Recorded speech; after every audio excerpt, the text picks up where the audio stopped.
The vegetative shoot growth, as we have seen, it actually helps in developing the overall structure of the canopy of the plant. The spur production, it generates the tissue that, that is going to eventually, subsequently, going to bear the fruit, the crop. All buds, which differentiate into the flower buds, they formed during the previous season. The vegetative shoot growth starts after the bloom and occurs uniformly through the season. The spur elongation, which I showed you the picture of the spur, and each spur also has the current season growth, which is very short internode, but it is still the current season growth. The growth, the vegetative growth on that spur, it's basically limited for the period of the summer. So it starts early in the spring and it goes all the way through the month of May, pretty much in Californian conditions. And then from then on, the energy of the tree is mostly spent on differentiation of the reproductive buds and storing the carbohydrates for those buds for differentiation and then priming them for the crop next year. So, talking about the bud, most lateral buds are initiated in the leaf axil. So you have a leaf, and in the axil of the leaf, you have the bud on the shoot. So the buds can be vegetative or it can be flower bud. We've seen that the vegetative buds are small, pointy, and triangular, whereas the flower buds are thick, bigger, and oval. Apical bud on a spur is always vegetative. So I showed you, and I have that picture again in one of the slides. On that spur, there were 2 or 3 buds, which were reproductive buds, like fat and plump buds on the sides, but in the center there was a vegetative bud which was pointy and triangular. So that is the central bud on that spur. That is basically the apical bud. That will actually keep that spur vegetative growth continuous through the seasons. So then there are dormant buds, and then there are adventitious buds. All the buds on a tree do not expand into shoots because some of them remain dormant. It's not necessary for every single bud to break and create a shoot. Okay? So some remain dormant, and then some also convert into reproductive buds and produce flowers. The dormant buds originally developed in leaf axils, subsequently are connected to the pith by a bud trace. So each bud, if there's a shoot and there's a bud on the shoot, it has a bud trace all the way to the pith, to the center of that stalk. And that is how that tissue is connected all the way to the pith. That means if that bud were to break and make a new shoot, that shoot will be connected to the center of the parent shoot, okay, to the pith. That's a strong connection. Take off the major branch arising from the trunk. So in a young tree, the trunk is like the thickness of a finger, right? And then the bud takes from there and it creates a limb. That bud has a connection all the way to the pith. So over years, over 20 years, that branch is this much big, the trunk is this much big, that branch still holds on to that trunk because that is a regular bud that basically had the connection to a pith. And that creates a strong connection. It's like basically laying the foundation. You have a building and you lay the foundation and the building doesn't fall. Right? So then there are adventitious buds. Those are the buds that form, randomly or irregularly on the older portion of the tree trunk or bigger stem, and they're not at the stem tips of leaf or leaf axils. Those adventitious buds, they don't have the connection all the way to the pith.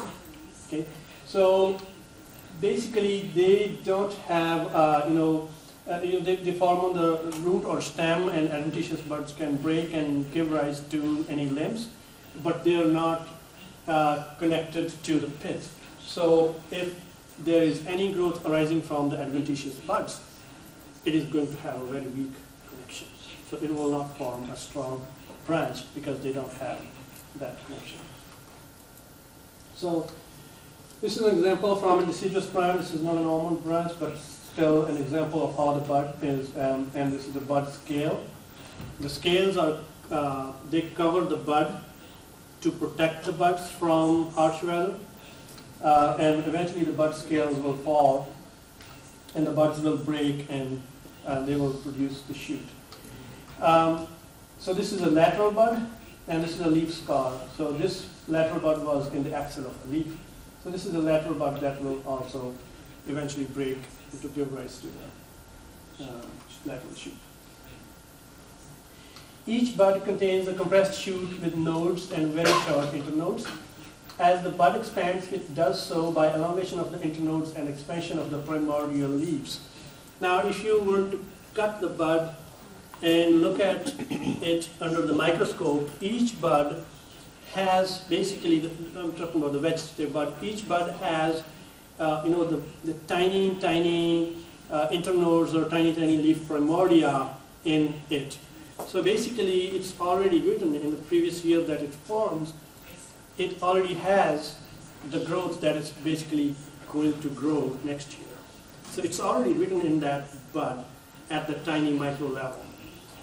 So what happens is when next year the bud is breaking and growing a shoot, all it does is those tiny microscopic leaf primordia will actually develop into leaves, and then the sections between the leaves will be developing into interleaves. So this is a spur shoot. So this is basically, this is a 1-year-old wood, 2-year-old wood, and then 3-year-old wood, and then these are little spurs on this growth, and these spurs basically bear the flowers because they bear the reproductive buds, and eventually produce flowers year to year. We have already covered the definition of the spur shoots. They are short, compact shoots with several nodes and very short internodes. They always form on the last year's wood, remain vegetative for 1 to 2 years before flowering. So this is very important to know that when the spurs are forming, for the first couple of years of their formation, they just stay vegetative. They don't start producing flowers right from the beginning. That is because the spurs need to accumulate enough carbohydrates. Producing the flowers takes a lot of energy. So the spurs on their own, they are really independent in their carbohydrate budget and how much they accumulate and how much they spend. So they have to actually have enough carbohydrate storage to be able to actually eventually produce flowers.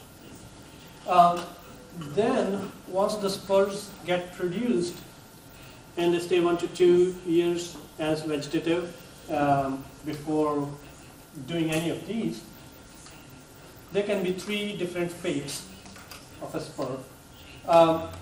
Either the spurs can actually produce a long shoot. We have seen that each spur has an apical vegetative bud that can actually produce a long shoot, or the spurs can stay vegetative at that stage, and then they can produce leaves on a spur. Okay? So we have seen a lot of spurs that produce leaves in any given year. Or the third fate could be that they can bear flower, and eventually that flower becomes a fruit. So this is that picture again. So these are the leaves growing from that spur. These are the reproductive buds, and this is the central meristematic vegetative bud that will actually grow. So yeah, we went through this.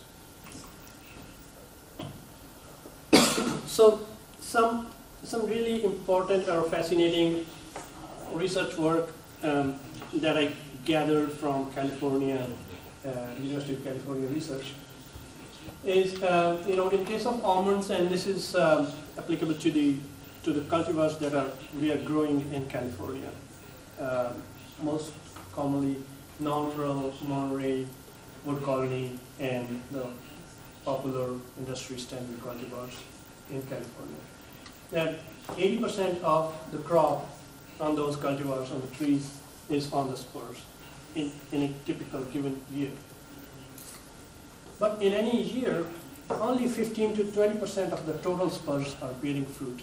So if there are 100 spurs on a tree, in any given year, only 15 or 20 will be bearing fruit.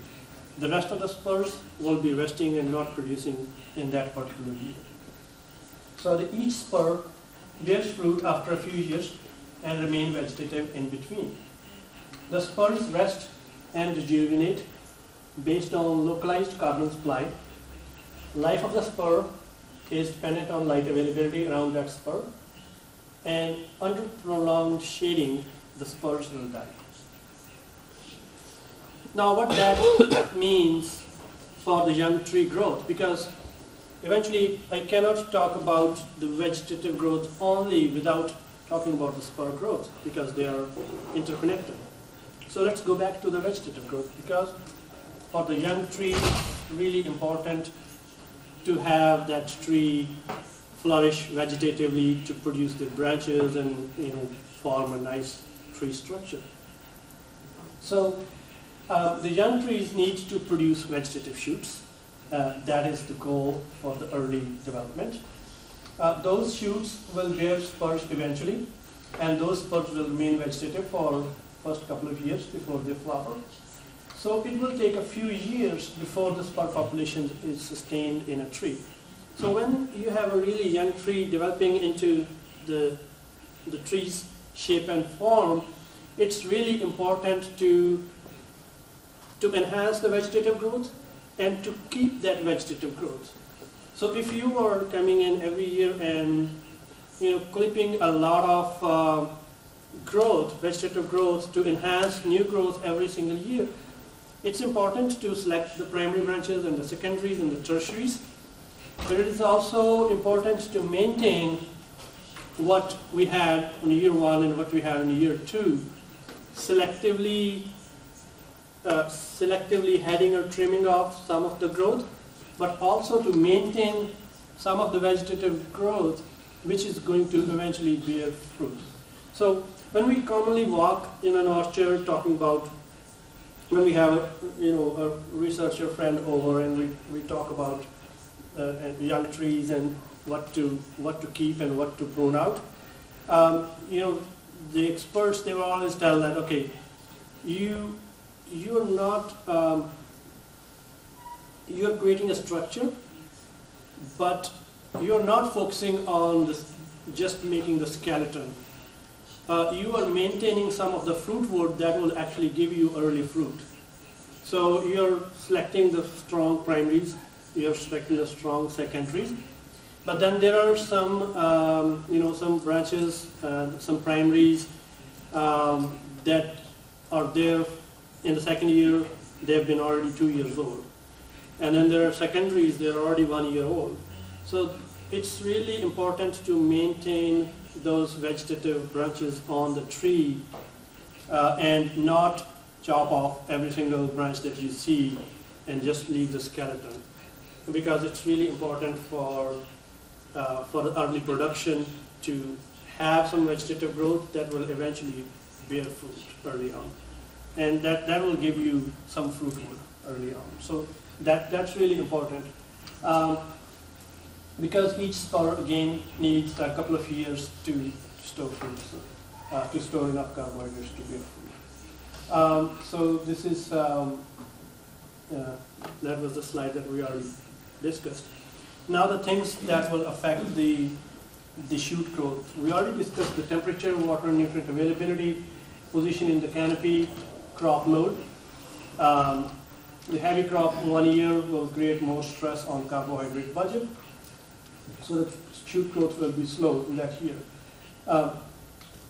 for the young trees, the growers need to strike a balance. That is one reason, and I have another slide on that.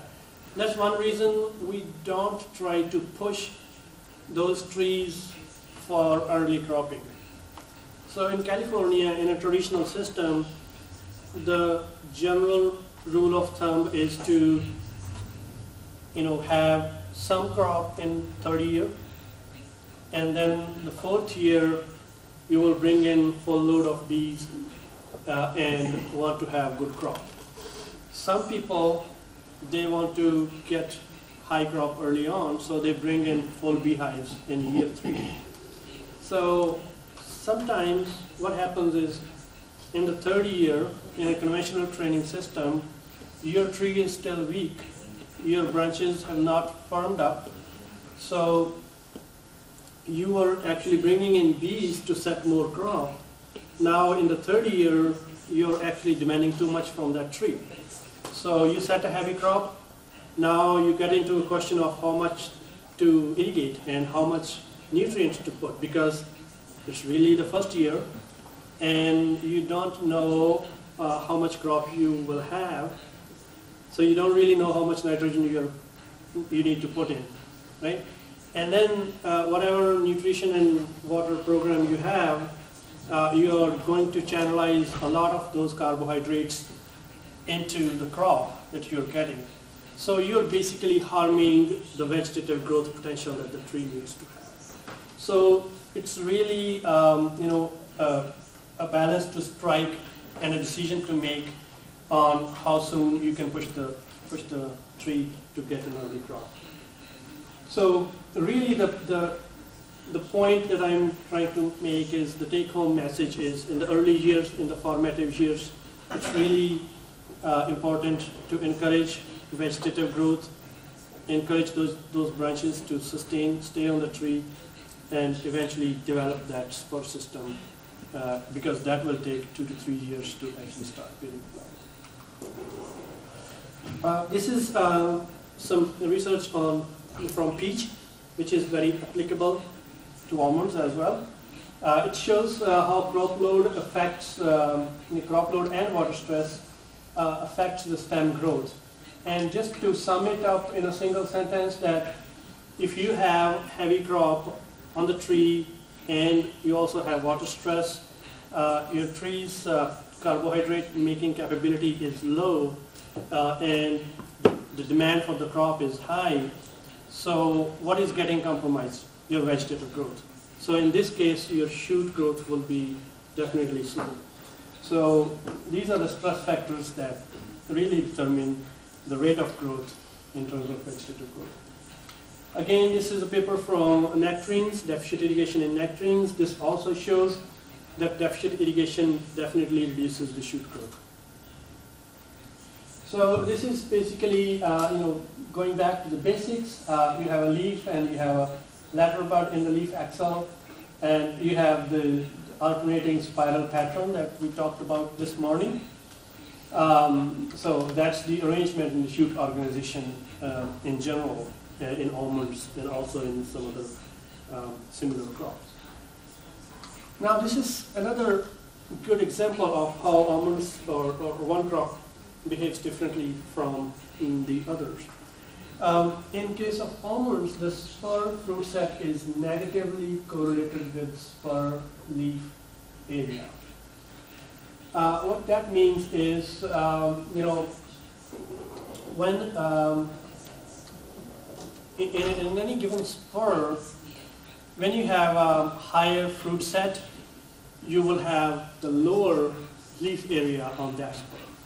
So it's basically, again, the relationship between the demand for the fruits and the demand for the leaf area, or any nutrients or carbohydrates that the tree is going to spend in producing the leaves.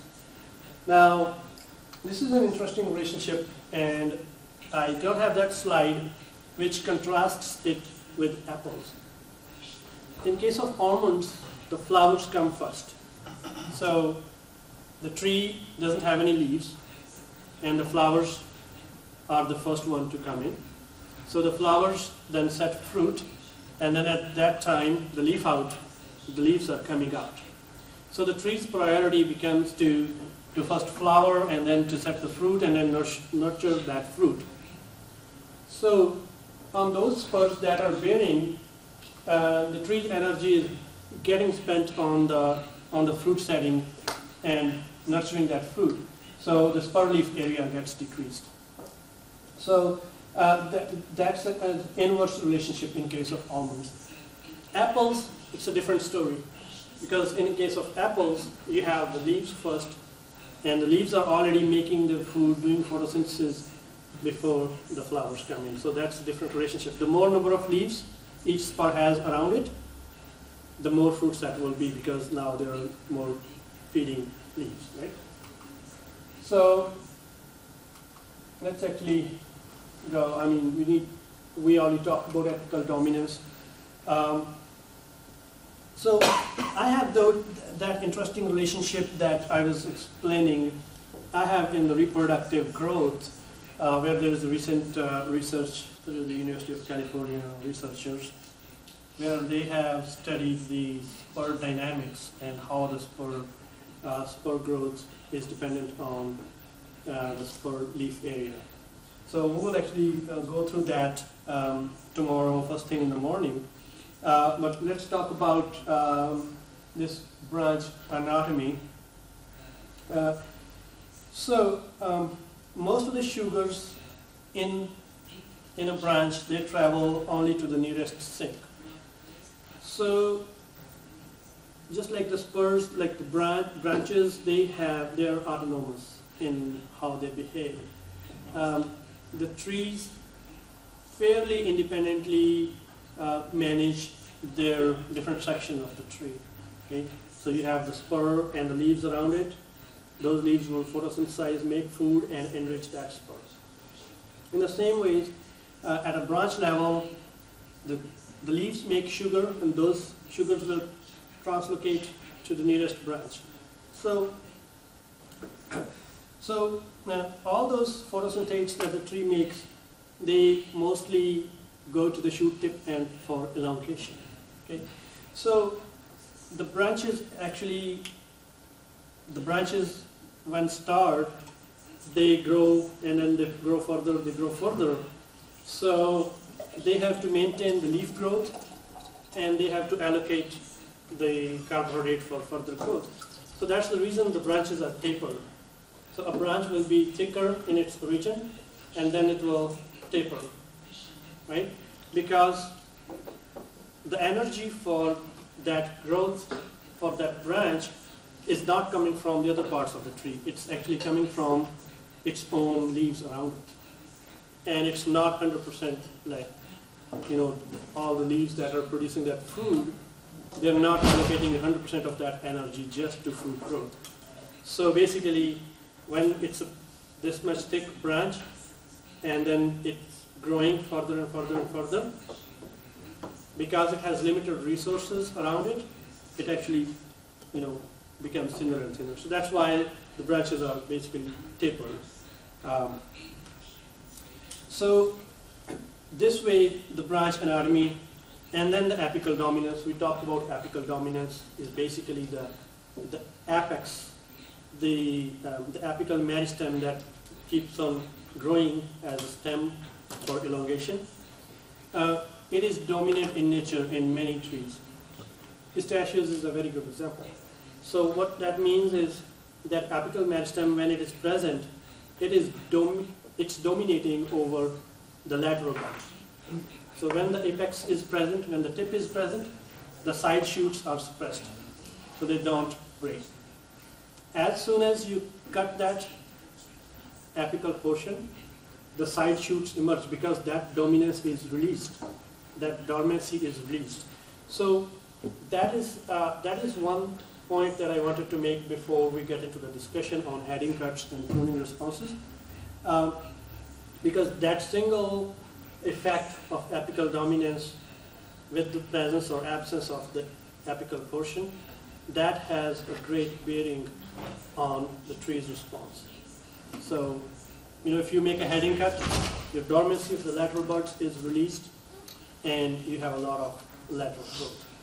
So apical dominance combined with the branch anatomy, that is what defines the tree architecture. So that is all I have in vegetative growth.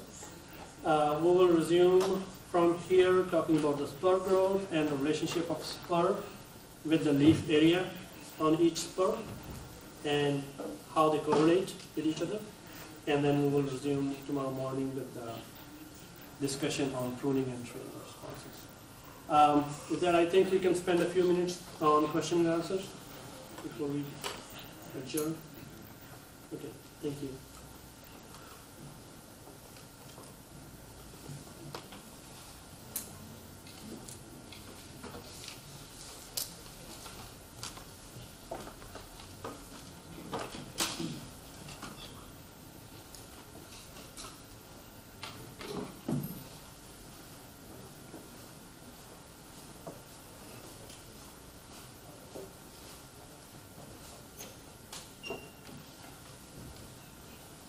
ორი პრაქტიკული შეკითხვა მაქვს შეიძლება.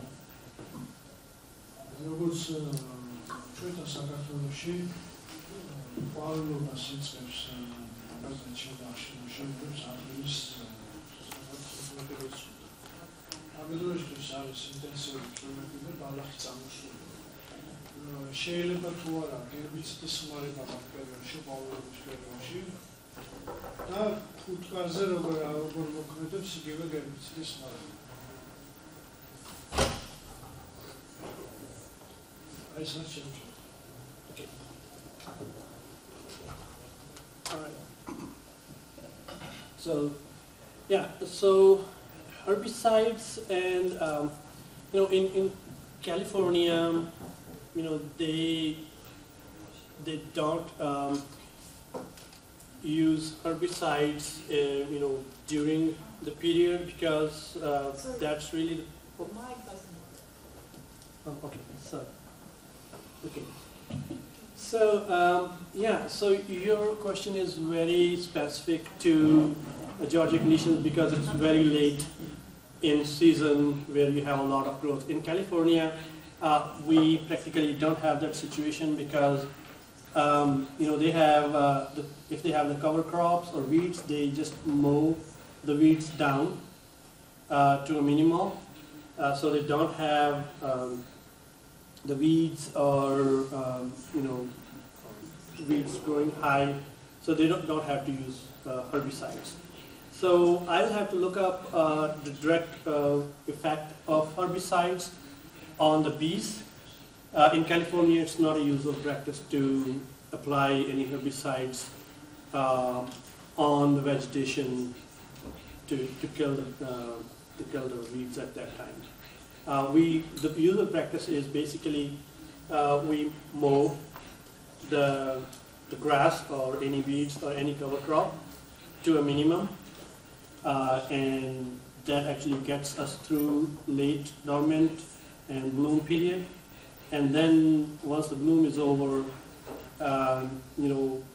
we cultivate those weeds in, apply some herbicides, and then prepare the soil by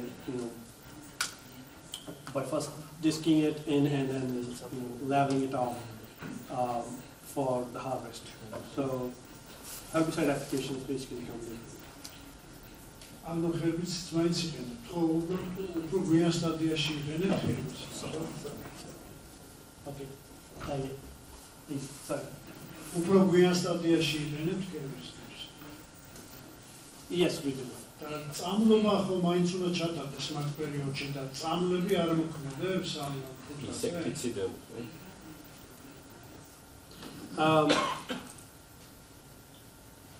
So the pesticides, right?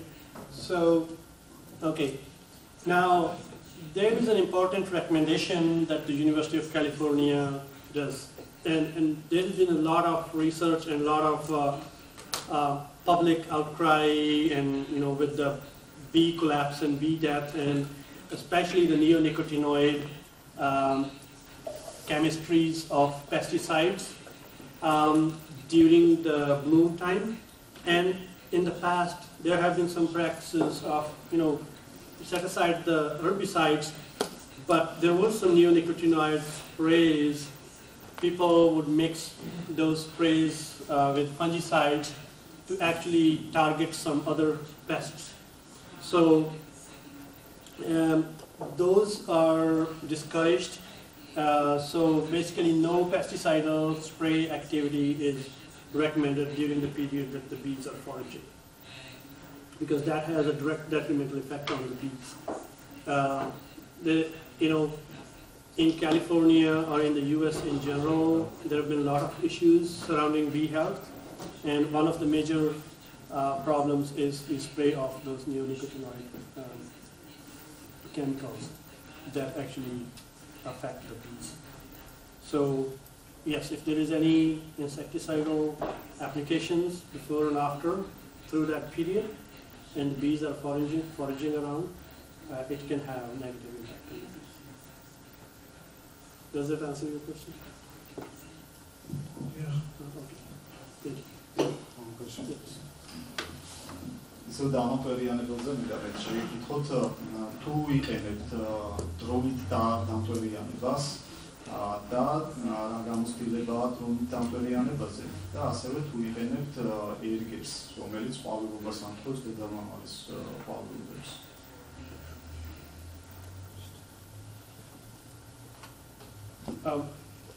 Okay, pollination, right? Is there a question about pollination?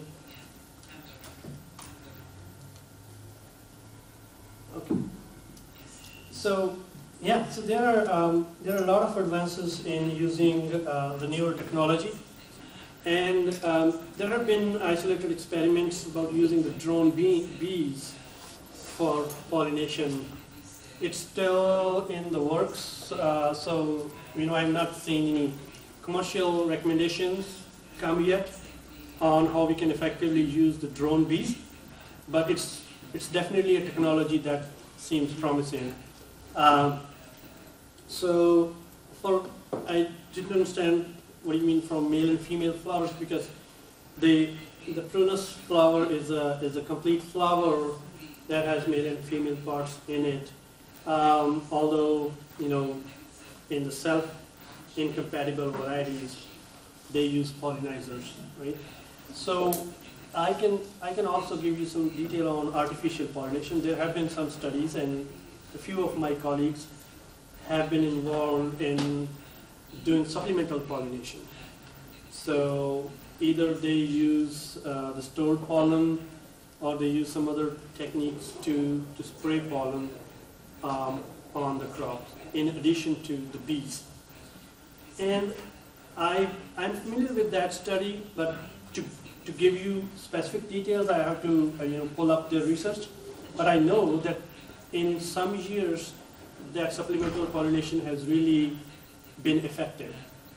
Because there are some years where you have a very wet season, rainy season during the bee activity, during the bloom time, or you have high wind conditions. And 2 years ago, the days were not sunny when the bloom was out and the bees were out. So the temperatures were really low. So the bees were really hiding all the time. So they did not do pollination effectively. So in that year, that experiment that my colleagues did yielded significantly positive results with artificial pollination. But having said that, that is the isolated experiment that I'm talking about. It's not a usual practice still in California. Not everyone is using supplemental pollination unless they really have. So that is one part of your question. So you had a question about general monitoring and drones. I'm going to talk about some new technology tomorrow. There has been a lot of advancement in California in using the other drones for imagery, for crop water stress. And I myself have hired some services to fly the drones over. And a lot of companies are active in California as they study the satellite imagery, the drone imagery the crop water stress index and how they can actually monitor the water and nutrient fertilizer management from the imagery taken by a drone. That's really big thing in California these days, and that's where the industry is going. Collecting a lot of data, collecting a lot of imagery, and then analyzing them and then managing from them.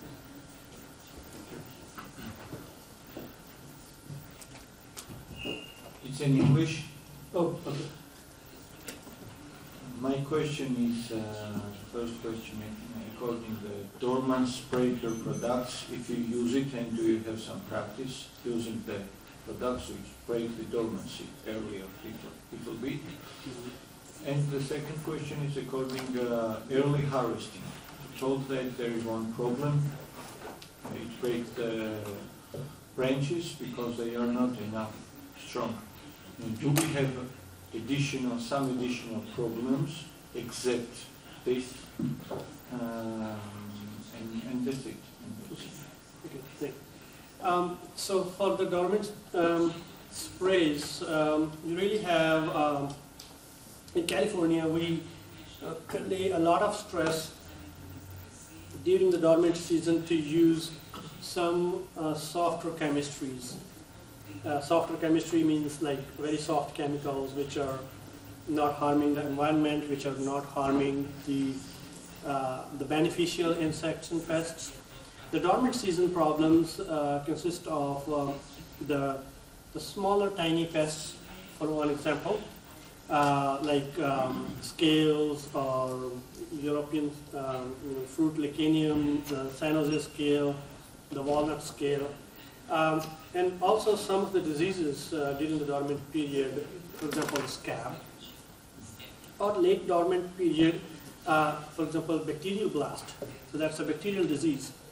So during the dormant period, the spray program in California consists of like oil sprays, horticultural oils, and very light horticultural oil like 415, and copper sprays. So copper sprays really take care of the bacterial infections and also some fungicidal infections, and copper and oil. And then there is another chemical called chlorothalonil that is also aimed at managing those small pests. Another spray that we can effectively use in dormant to late dormant is BT, the Bacillus thuringiensis. So that's a bacteria. The BT-based sprays can target the overwintering larvae of PTB, the peach twig beetle, or oriental fruit moth. So these are really, and spinosad, that's another chemical. So those are basically the chemicals, the softer chemistries that we use in dormant and late dormant for spray and pest management. The other, the other really important things are to actually monitor. So we lay a lot of stress on monitoring during the winter time. Monitoring means that going with a hand lens and then trying to look at the scales and trying to look at the scale population as well as the beneficial insects. And on the branches, you can identify the parasitic scales as well. So if you have high number of parasitic scales present and the beneficials present, then you don't spray at all. So monitoring is really important, and winter season monitoring is very much emphasized. Does that answer your question? No. The second question was according to the early harvest. Oh yes, so the early harvest, you're right. When we do early harvest, the nuts really have to come off of the tree, and that's a yes. Excuse me. I mean to have harvest at second or third age to pollinate. Oh, the early harvest, not in the season, but high yield. Yes, earlier. Okay. Yes. Thought that it may cause some branch breaking problems. Right. And is it the only one problem, or there are other physiological problems which will harm in the future? Okay. Yeah. So early, early in the age of the tree, You know, there are problems, and physical damage problem is the major problem. I don't think there are any physiological problems if you are shaking the nuts off of the tree. Early on, if they have small crop in year 2 or year 3, the branches are shaken with the mallets, the rubber, like a rubber padded hammers, basically. So the mallets are used still, you know, when the workers are not really careful, so they damage the bark of the trees. That is the physical damage from the mallets that can occur. Regardless, you have to harvest because it is important to harvest the trees, otherwise those nuts can get mummified, and when they overwinter on the tree, they're not harvested in time. They stay sticking to the tree, and they can actually you know, harbor the navel orange worm larvae, and that can actually lead to a greater negative impact. So the usual practice is to harvest whatever crop is there, and the physical damage is the only problem that you can get by harvesting the nuts early. All right.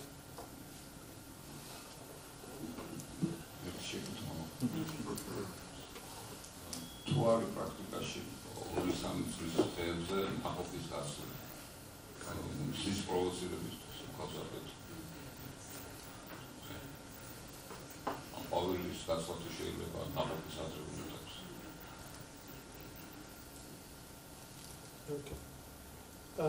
So basically, to reduce the flowers crop load. No, that's. Sorry, I forgot to. Because there's a feedback loop, so I have to turn it off. Okay. No, you know, I have not seen any, you know, recommended practice in shaking off the flowers or I mean, trying to get the flowers off before fertilization. The only thing that, you know, and that might be a good practice to do in the self-pollinated varieties if we are doing that, because they're going to set a lot of fruit anyways. The usual practice that we usually get away with in California is not to bring in enough bees early on, and that will actually reduce the crop set by itself. So you don't really have to intervene by any chemical application or physical means to reduce the amount of flowers. So that's the reason I have not seen any flower thinning, for example, in almonds. Tomorrow we'll also talk about the compensation, and we have seen in pistachios, we have seen the compensation effect. And to some extent, almonds also do some compensation, which means that in a pistachio, we did a research which clearly shows that if you have 100 flowers in pistachio, and 50 of them are going to set fruit, so you're going to have 50 fruit. And if you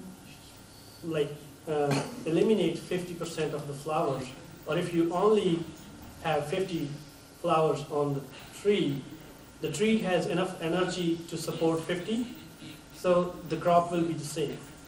So in other words, the tree compensates for the loss of flowers by setting higher percentage of flowers, remaining flowers, so that the crop doesn't get affected.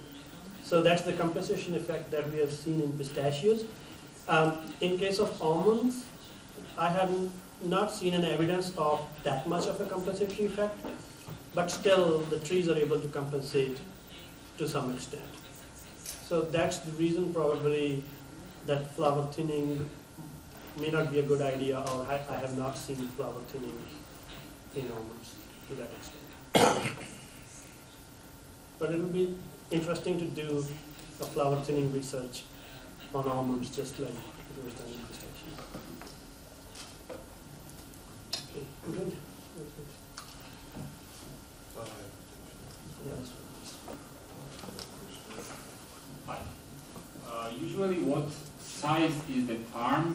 in California, almond farm, like how many acres or how many hectares? What's the minimum that you need to have that is economically viable? All right, so yes, it's a very interesting question, and I can give a long answer, but the median, and I'm really having fun in providing you long answers to short questions because I like it that way. In California, the median size of an almond orchard is anywhere between 250 acres to 500 acres. That's basically median. That means most of the California operations would fall in that range. 200 acres is 250 acres would be about 100 hectares, right? So let's see, 100 to 150 hectares would be a regular operational size that would make good economic sense. If you go lower than that, the University of California does the economic studies, and for their economic studies, they have done that on an imaginary 80-acre farm. That's what they see, like an average number where it makes sense to do the calculations. Anything below that, there are farmers I know who have 40 acres, 50 acres, even 20 acres. But those are the farmers who are probably not depending on their acreage to pay their bills. They're doing something else because a 40-acre almond farm in California is not making economic sense to pay a family's bills and all of that because there are a lot of added expenses. And that expenses only make sense if you have a volume. So 80 acres is about 32 hectares, as I About, answered now. yeah. 32 hectares. Okay. Yeah. Yeah. That's the average minimum that the university bases their calculation on. But it depends a lot on the labor and expenses, the economy, local economy of the place. It could be totally different in Georgia. Yeah. But and then some of the things are changing rapidly. They have self-fertile, for example. If they have self-fertile variety, now they only have to do harvest once. So their harvesting expense is reduced in half. Plus, if you have a self-fertile variety harvested with non-pro in a center of the almond growing area, then you're not dependent on any particular company. Then you can harvest with your neighbor, and you can get your neighbor's managers to manage it. So you can cut costs. Then you can survive with 40 acres. So there are a lot of things. One more question, if I may ask. How long does it take to break even in California if you are doing traditional orchard? I mean, how many years does it need to break even? Break even? Okay, good question. So, based on the University of California's cost studies, so year 1, year 2, year 3, you're putting in money. Year 3, you're just having a little bit of a crop, which is just enough to offset the harvesting cost. So you're really not getting back anything. Year 4, you're getting back some of your cultural expenses. Year 5, you're getting more back. So year 7 is basically the first year that you're seeing the positive cash flow when you're taking all that the expenses from year 1 to year 6. So year 7 would be really a year where you are keeping the balance positive. Good.